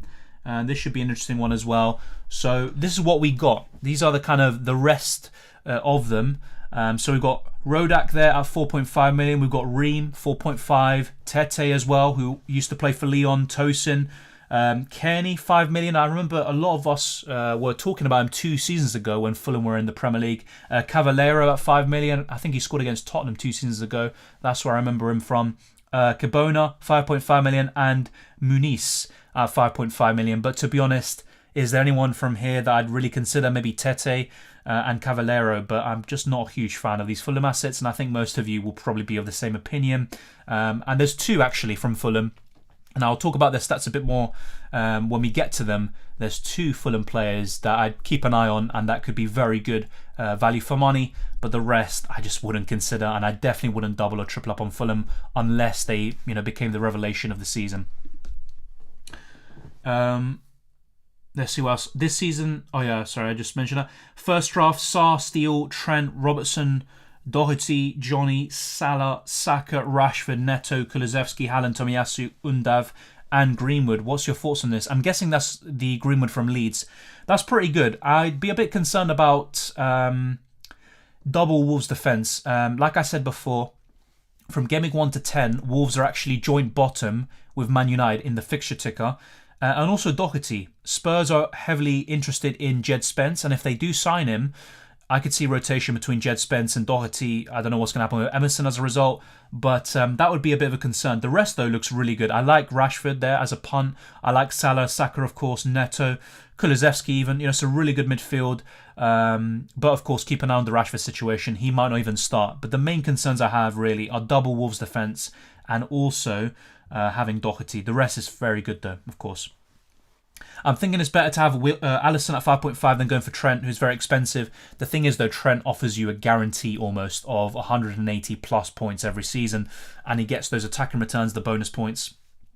So yeah, true, Karaki. I think it's the same for most of us, but there is one other player that I'm going to talk about that had a very good season last time out. I've got his stats as well here noted down from the video the other day, the first draft. Yeah, exactly, Kobe. You just mentioned him there. Nunez is appealing at 9 million. And he's definitely someone I'd want to keep an eye on, but I still think Alisson, Trent, Robertson, Salah and Diaz are ahead in the pecking order. But I think Nunez is definitely one to keep an eye on. Where is Jesus? Let's see. Oh yeah, Daniel GC. So first draft, Raya, Trent, Chilwell, Johnny, Tomiyasu, Salah, captain, Son, Martinelli, Diaz, Neto, Haaland, Steele, Gay, Greenwood, Nkundu, bench. I think, look, I like the team. Once again, the main concern, probably Martinelli. I don't think he's going to be a starter, really. I could be wrong, by the way. I think he will get minutes and he will get starts, but I don't think he starts most games, and he's not someone you really want in your main team most weeks. So that's something to keep an eye on, but it's a really good starting 11. I like it. You could argue that the bench might need 1 or 2 more kind of quality, in terms of depth, but it's still a really solid draft. It's obviously very early on. We're in the 2nd of July. The game hasn't released yet, and I could be nitpicking, really. It's a solid draft. I like the defence especially. I think Tomiyasu will be very popular as well. Yeah, exactly. You can't get everyone. That's exactly it. I wish I could have 4 Liverpool players. Yeah, Alisson, Trent, Diaz and Nunez. For me, it would be either that or Salah, and there's also Robertson. That's what I mean. I could even have 5 or 6 Liverpool players. That's what I mean. So yeah, Daniel GC, in terms of who to replace him with, that's the problem. Around that price, Martinelli is one of the better ones on paper. I think Rashford could be one, to be fair. It could be a similar situation to Martinelli, though, where they don't really start most games, or they don't start as many games as you'd like. That's a good shout, to be fair, with Odegaard, but at the same time, I don't think he's a great FPL option. If you want to see more about what I think about Odegaard and Arsenal players, check out the video I released earlier today. But honestly, with Odegaard, yes, I could see him getting 10 plus attacking returns once again, but I'm not too sure. I think Martinelli, if he does get the starts, is a better option. I definitely would prefer Jesus, Saka. I think they're the top 2 Arsenal assets offensively. I think it's a really good shout though, Odegaard, yeah. Just think you're reading out teams that people are messing with, and the game is not even launched yet, and yet you're still reading out teams to the end of the season. I mean, it's interesting to discuss this already, because a lot could change from now until the game is released, and a pattern is going to emerge, a template is going to form, but hopefully not too strong. I'd like there to be a bit of a disparity, a bit of a uniqueness about it. I mean, look at UCL Fantasy every season. There's a lot of changes, there's a lot of differences between all our teams, which is very interesting. Do you think Ronaldo will go to Chelsea? Look, I don't think so, but I don't know that much. I could be wrong, but I don't think he will go to Chelsea. I could see him, if Bayern go for him or something, I could see Bayern going for Ronaldo should Lewandowski leave, and that does make sense, a kind of short-term solution whilst they look for the next kind of Lewandowski replacement, which will probably end up being Adeyemi from Borussia Dortmund, because they love signing players from other competitors. But having Bruno Guimaraes, then Martinelli, that's another shout. That's a decent one. Yeah, I think that's pretty good, actually. He was in my first draft video, Bruno Guimaraes. Thank you, the Flying Dutchman, and I look forward to seeing you in the next one as well. Thank you very much. Karaki puts his team as well. I'm going to read this comment out, then go through the rest of the Fulham players, and then we'll go back to your questions and then wrap up the stream. That's the way we're going to go about it, so try to be patient. I am going to go through every single question, basically. So first draft, Cancelo, Raya, Robertson, Trent, Chilwell, Tomiyasu. Really like that back line, and I've got something very similar. Salah, Mount, Neto, Martinelli, Elanga, Haaland, Undav, and Greenwood, hoping Mount is 8 million. I think he will be, if not 8.5. I really like it. Once again, Martinelli would be my main concern, and having Elanga. I'm guessing your idea or your plan is to kind of rotate them. So you're going to play that back four every single week. Then you're going to play Salah, Mount, and then kind of rotate between the rest really for the midfield, Neto, Martinelli, and Elanga, and play Haaland and Undav. That's kind of your main crux of players. Greenwood's your bench fodder option, so I'm fine with it, to be fair. But the way I see it, Fabio Vieira tends to play as an attacking midfielder or as a winger, mainly on the right. I'd be a bit concerned about Martinelli anyway because of Smith Rowe. Saka could be shifted to the left if Fabio Vieira is introduced into the main team and plays as a winger. So there's a lot, I'm very interested to see how Arsenal line up next season, but it's a great draft, to be honest. But yeah, Martinelli would be the main concern, I think. Ronaldo cannot go to Chelsea. I don't think he will, but you never know. Football's a funny game. And I honestly believe he was going to go to Man City before United interjected last season. Thanks for your entertainment today, darling. I'll see you on... Oh, Jesus. Oh, darling. I'm crying. I'll see you on the next one. Thank you very much, Matthew. Enjoy the rest of your night and have a great weekend and great summer. Thank you very much for tuning in. Let's go through the next few player prices. The Cordova. Reed, I'll be honest, I need to do more research on him and also the rest of the Fulham team, but there's two players particularly that caught my eye from last season. They're Cordova Reed. If any of you know more about him, let me know in the live chat. This isn't the time for me to be educated, really, but I'm just not too convinced with most of these Fulham assets. 5.5 million could be interesting, but I think most of us will be looking at Pedro Neto, Bruno Guimaraes, and a few others. But the Cordova Reed isn't the one that I'm mainly looking at. There are two Fulham players that I think will be at the very forefront of our ideas and plans. So let's actually just go on to them straight away. Wilson, mentioned before in the chat, I think by Kobe, 6 million. Let me get some stats up. So Fulham obviously won the championship last season. They scored the most goals, 106. As for Harry Wilson in particular, very good stats, 10 goals and 19 assists in 41 appearances in the championship. Very good stuff. Also, in terms of the manager, Marco Silva, although there is a bit of a few rumours flying around about the Portuguese manager being a bit unhappy with the transfer activity and also the goings-ons at the club, he has a 58% win record. He obviously joined last summer, 29 wins for Fulham, 10 draws and 11 losses. But yeah, Harry Wilson, 29 goal contributions in the league. Very, very good stuff. 6 million midfielder. Someone to potentially keep an eye on. And if you're looking for someone else other than Martinelli, Wilson could be the one. If Ronaldo went to Chelsea, I don't think it's betrayal since United and Chelsea aren't really rivals. Yeah, I think Chelsea United were mainly rivals per se when they were going for the league, in the late 2000s, mid 2000s really. Yeah, I don't really think that as well. But there are actually a lot of United fans that are really going into Ronaldo. I'm seeing all these kind of big United accounts now saying, oh, Ronaldo's no longer the GOAT or something. It's just a stupid post like that. Harry Wilson too expensive. I still think that's a good price, to be fair, though. But look, if he was 5.5, I think most of us would be like, wow, no, that's a really good one. But because Neto's 5.5, I think we're just like, yeah, Wilson's just like, yeah, he's interesting, but not really considering him. Think if Son is switched to a forward, don't think he'll be in a lot of teams. I agree. And that's what I think. If he is a forward, he should be the same price as Kane. So then that's actually quite an interesting decision to make. However, if he's a midfielder, like I said earlier in the stream, I think he should be more expensive than Kane, at least by 0.5 million or 1 million, because he'll probably end up scoring more points because he's a midfielder. I actually, based on what we've seen, I think Son will be a midfielder, but we could be in for a shock tomorrow because Son tends to play as a kind of front two with Harry Kane. Then yeah, I think so. Sorry, Dylan. I wasn't meant to say darling. I was meant to say Dylan. I'll be honest. Like it just seemed out of character. I was like, darling. Okay. Well, I mean, look, no problems here. But yeah, that's actually wow. Autocorrect from Dylan to Darling. There you go. I mean, thank you, YouTube. Thank you also to the keyboards or whatever it may be. That's pretty funny, to be fair. But there you go. Wilson, 6 billion. I think he's probably the second best Fulham player. Someone to really keep an eye on. I'm not a big fan of their defenders. And actually, if you look at the Championship last season, I'm pretty sure it was Bournemouth that had the least goals conceded. And yes, they did. So Fulham, for me, not really that interested. It's Wilson and also the big man up front, Mitrovic, who is 6.5 million. However, the template is probably going to be Haaland, Undav, and then maybe either Tony, Mitrovic or Jesus. I think those are going to be the kind of 5 popular forwards this season. But then you've also got Harry Kane. Some people might go for him instead of Haaland. Very difficult to fit Haaland and Harry Kane in the same team. But Mitrovic, 6.5 million. I've seen a few people complain about this, but he did score 43 goals last season, which is incredible. So let me get his stats up here. So in 44 games, 43 goals, 7 assists. Incredible numbers. He smashed Tony's record from the season before, the Championship record. And honestly, I think it's a good price, to be honest. But because of how he's done in the past in the Premier League, it's probably a wait and see.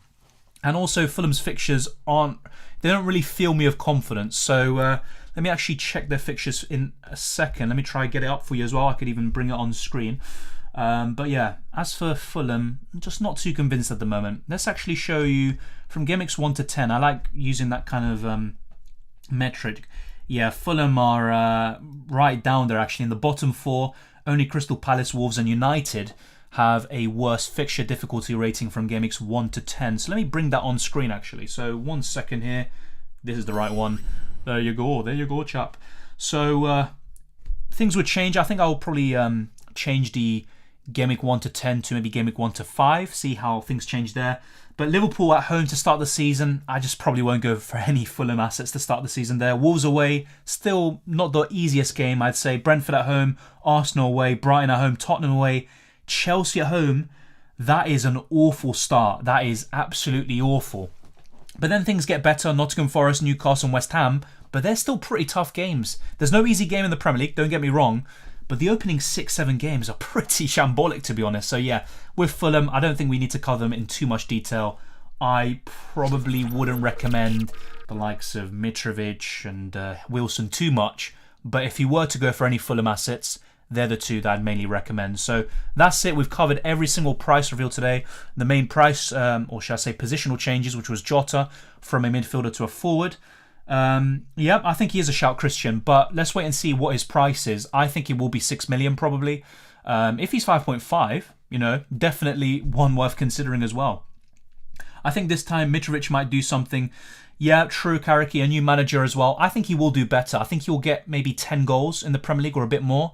I don't think he will completely flop, but then again, there's a huge gulf between the Championship and the Premier League. Robert puts his first draft as well. Let me just try to compose myself before my voice cracks again.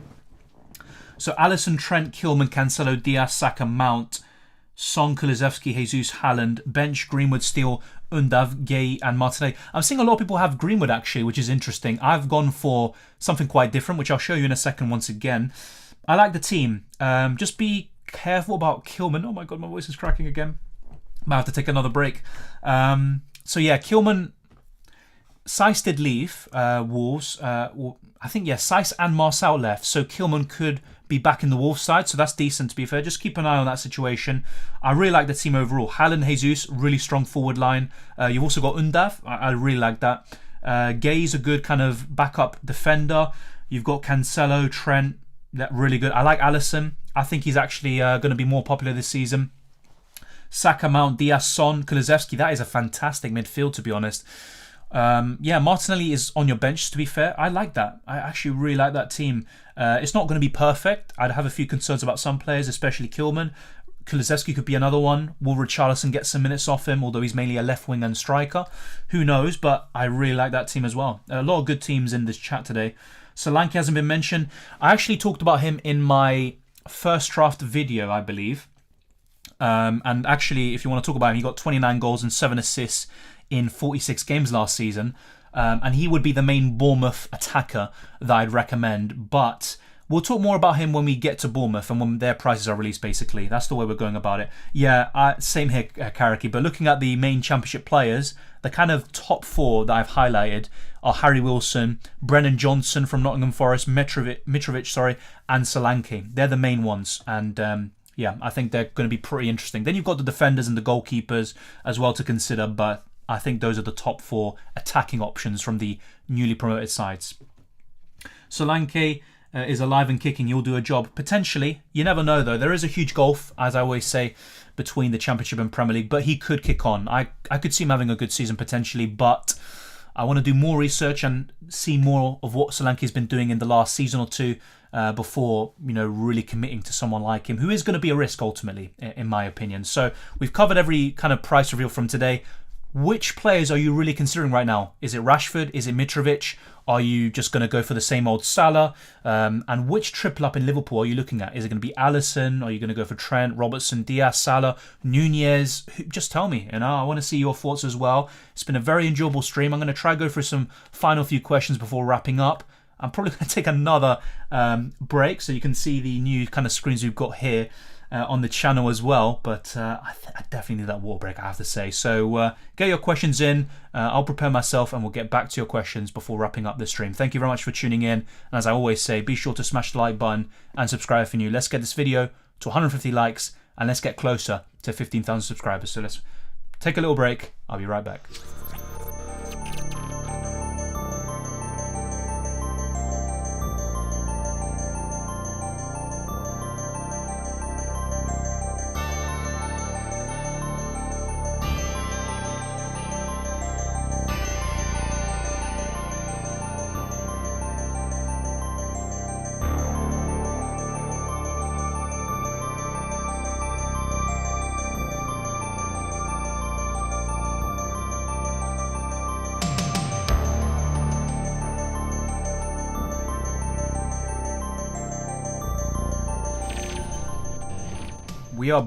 We are back, and let's go actually to FPL.team.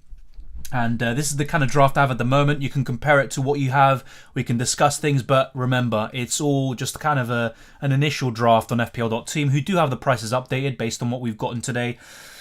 But things could change a lot still when the game is released. And look, Salah's going to be probably the biggest kind of dilemma for me. Do I go without him? And look, you can build a really solid squad without him, as you can see on screen. As I said earlier, 2 rotating goalkeepers who actually, when Raya has a bad game, Sanchez and Brighton have a good one, and vice versa. Trent, Cancelo, Tomiyasu, Chilwell is a pretty solid back line. You could also consider Perisic, or you could go for another City defender, maybe even Liverpool defender potentially. There's a lot of ways to go about it. Salah could be in there for Son, but then you have to downgrade someone else. Instead of Neto, you could go for Bruno Guimaraes. And look, Diaz, Saka, Mount, Maddison, who do you go for? There's quite a lot of options. Let's see what the prices are for the likes of Kulusevski, Mount, etc. Whether it's tomorrow or Monday, but it should be very interesting.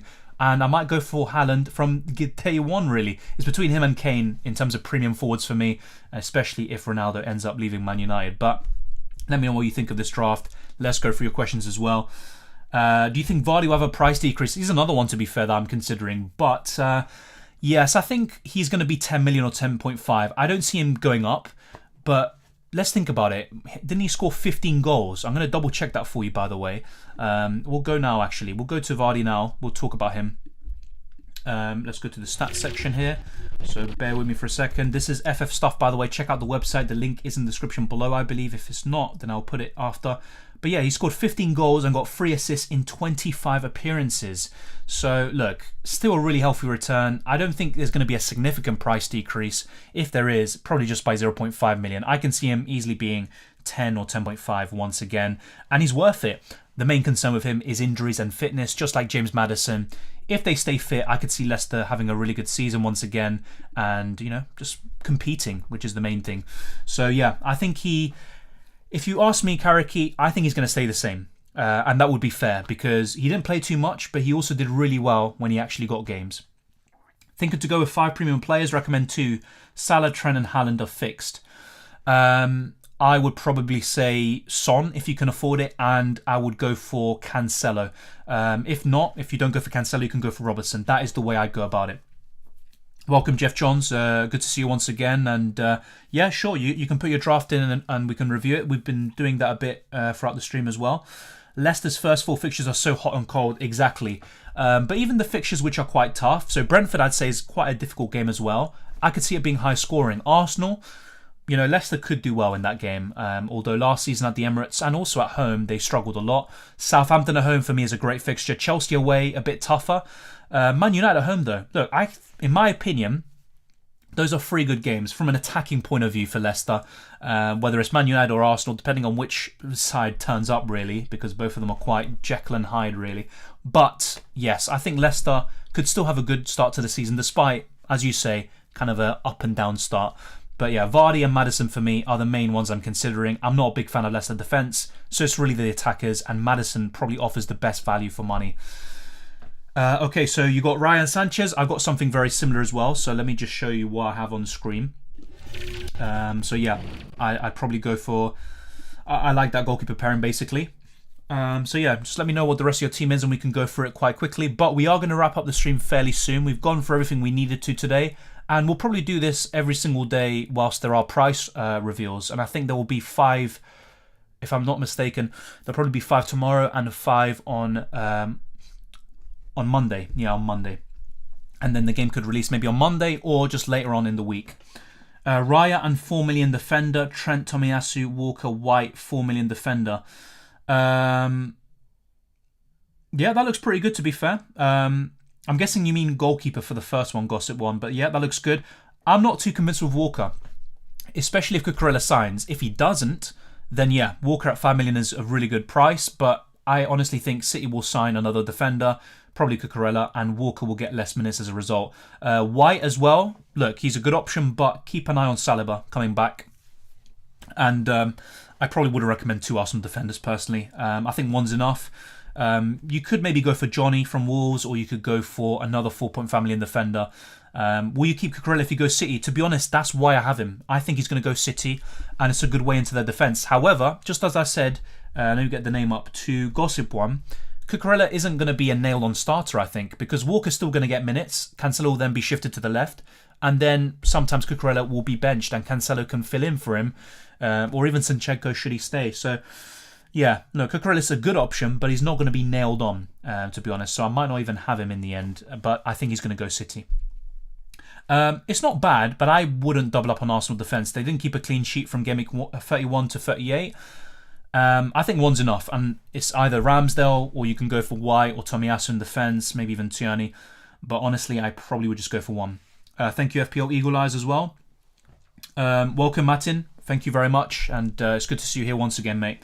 So Raya, Sanchez, Cancelo, Chilwell, Johnny, Perisic, Tomiyasu, really good defence. No Liverpool one, which is quite surprising. Son, Salah, Bruno Guimaraes, Kulusevski, Haaland, Caicedo, and 4.5 million midfielder. Is that Moises Caicedo from Brighton? Really good play in real life.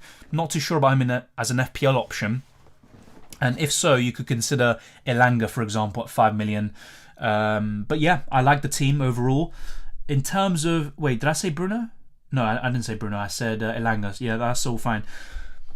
What I would consider in terms of alternatives to this team is going for a Robertson or Trent, or even Alisson in goal, and then having a 4 million goalkeeper. But to be honest, it's fine.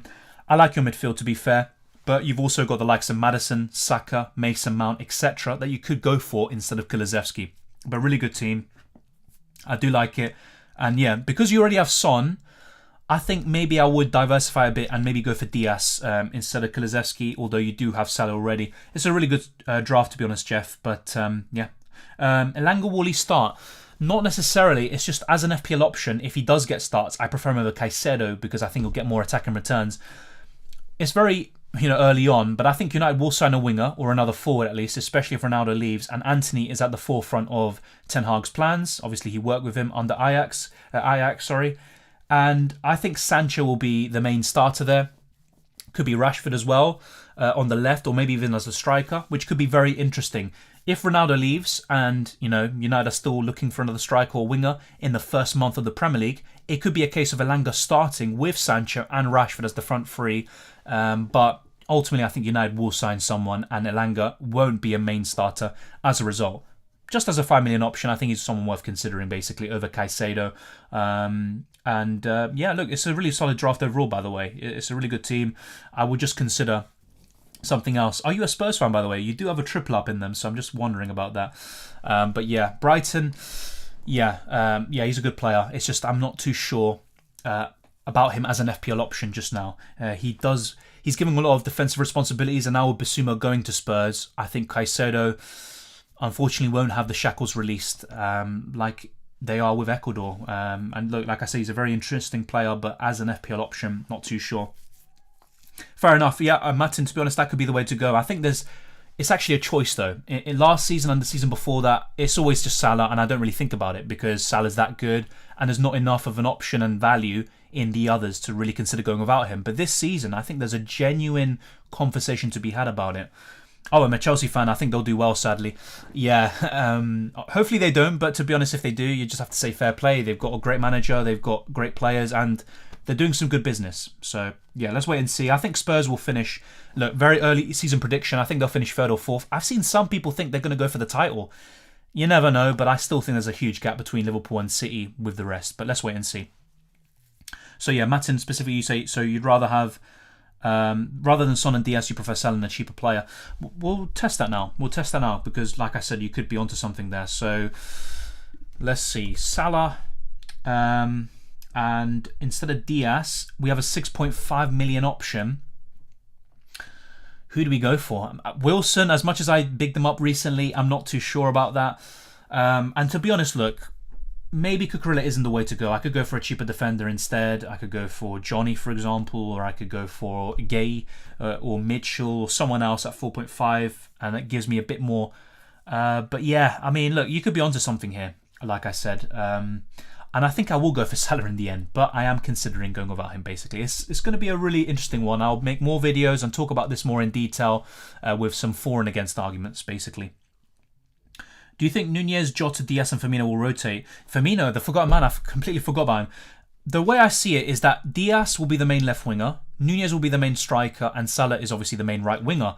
But I can see Jota coming in from time to time, every second or third game, for the likes of Nunez and Diaz.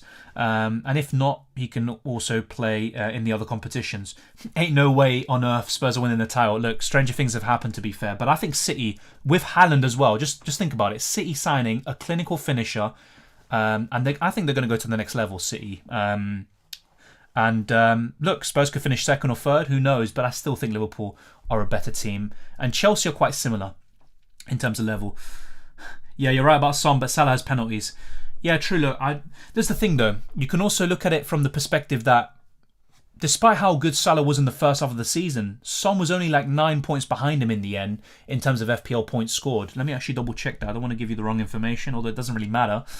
So yeah, Salah, 265 points and Son was 258. So 7 points between the two. Yeah. And if you look at this year specifically, Son was by far the better FPL option between the two. I think it's going to be interesting, basically. Very, very interesting. And you could have both, to be fair. City will smash everyone. Maybe not Liverpool, but I think they will. I mean, I don't want to even think about when Arsenal go against Haaland. I could see him scoring 2 or 3 goals or something easily. Spurs going trophyless is in their blood. But look, you can always have a manager who changes the complexion of a club. Look at Brian Clough at Nottingham Forest. You know, there's many examples throughout history. Mourinho as well, in the clubs he's been at. But yeah, look, really with Spurs, a realistic kind of target for them is finishing 3rd or 4th and maybe competing for an FA Cup or Carabao Cup. City trying to create a Farmers League. I mean, look, since Pep Guardiola's been in the league, he's won the league every single year except his first season and also in the 19-20 season, wasn't it? So it kind of, at the moment, is a Farmers League, you could say. Although there's still more competition compared to the others. Were you at all surprised about Sancho Rashford price? Yes, especially Rashford. I was thinking Sancho would be 8 million. 7.5 was a bit lower than I expected. And as for Rashford, I thought he'd be 7.5, not 6.5. It's a huge price decrease. I mean, I don't know in terms of history. I mean, has there been a bigger price decrease for any player in FPL? I'm not sure. I need to check that. If Sterling signs for Chelsea, yes, I think so. And also another one that's been linked to Chelsea and Man City is Neymar, especially with PSG looking quite willing to offload him. But yes, I think Sterling is definitely a good option at 10 million for Chelsea. But at Man City, no, not for me. He's going to be rotated far too much. And at that price and above, you want someone who's more nailed on. But that's pretty much it. We've covered everyone from today. I've shown you a bit of an early draft on FPL.team. Am I going to go for Salah or Son? It's going to be interesting, to be honest. And I'll show you an official first draft when FPL launches, whenever that may be. It could even be as early as Monday or just pretty much next week. That Man City article pretty much inferred that it will be released next week, and we're going to get 5 more teams and their price reveals tomorrow, and probably another 5 on Monday. If anything changes, I will be keeping you updated regardless. But it's been fun talking to all of you. It's been a long time. It's been just fantastic, to be honest. Time has flown by, and we'll be ready tomorrow as well. As the prices are revealed, we'll be updating you on Twitter, on Discord, and also on YouTube with potentially another stream. Let me know if you want to see another stream, or do you want to see a video? Just let me know. And if there's any feedback on how to improve the videos and streams, I'm all ears. But thank you very much for watching. If you haven't already, smash the like button and subscribe if you're new around here. Thank you very much to everyone. As always, it's always a blast talking to all of you. And I'll read out a few last comments before wrapping up. So here we go. We are on the outro. Dylan RCM is my Twitter and Instagram if you want to follow it. You can also become a Patreon or channel member. The links are in the description below. And be sure to join the Discord server. And we're always active on there. And throughout the summer, I'll be honest, I haven't been on it too much. I've just mainly been focused on YouTube and focusing on things in the background. But I will be more active in the Discord server starting from today. Thank you, Jeff. Thank you, Kobe. It's some really interesting ideas posed by both of you. Great questions, great comments. And yeah, it's just been fun. I mean, I've said this like 5 times now, but genuinely, it has been fun. So let's see what else we have in store. So yeah, tomorrow probably another price reveals video for day 3, and then there'll probably be another one for day 4 on Monday, and then a FPL has launched video, more F1 content, of course. UCL fantasy content will probably start from August onwards, but you never know, things could change. And there'll be more FPL videos. There could even be best defenders, best goalkeepers, midfielders, attackers, etc. And much, much more. So stay tuned. Yeah, it's going to be really, really good. The bots don't sleep. They definitely don't. I missed them, literally. I didn't even realize they were here. Thank you very much for dealing with them, Kobe and Karaki, obviously, earlier as well. Oh, yeah, there's a few questions I actually missed here. So Imaz put his team. Raya, Sanchez, Cancelo, Trent, Perisic, Trippier, Henry, Salah, Saka, Neto. Yep. Ramsey, Haaland, Mbumo, Undav. Yep, that looks really good, to be honest. Trippier's an interesting one. I actually had him, or was talking about him in my first draft video, and I think Newcastle assets could offer really good value. I think Pope will be 5 million probably, if not 4.5. He's someone to really look at. I think he'll probably be 5. Trippier or Fabian Schär in defence. You've got Wilson up front, and you've got Bruno Guimaraes. Really like that. I'm not sure about Mbumo though. I think if you can go to Tony, I think it's worth that extra million. But I really like Haaland, Undav. Good midfield as well, although having Neto, a 6 million midfielder, is it? And Ramsey, I think maybe that's a bit too weak overall. It's a solid draft in general. Really solid draft, Imaz. Low-key, Rashford deserved it. I think he got less than 50 points. Yeah, potentially. But even 7 million. 6.5 is just absolutely insane for Rashford, especially if he becomes a main guy next season once again. I can't see Neymar signing for Chelsea. He's 30 and wants easy football. But players like Neymar, I still think have the ability to do really well in the Premier League. But I can see what you mean, basically. But where else would he go? How many clubs can afford him, especially on the wages he's at? He'd probably have to take a huge price, or should I say wage cut, basically, to keep on going. So yeah, see you on this next stream, Karaki, Jeff, Kobe, thank you very much. Thank you, FPL Eagle Eyes. Jeff as well. No goat here, mate, but thank you very much. And just thank you to all of you. I mean, it's just been so much fun. And I'll catch you in the next one. Probably another video tomorrow, basically, or stream. And I'm looking forward to it. So take care, enjoy the football, and I'll see you next time.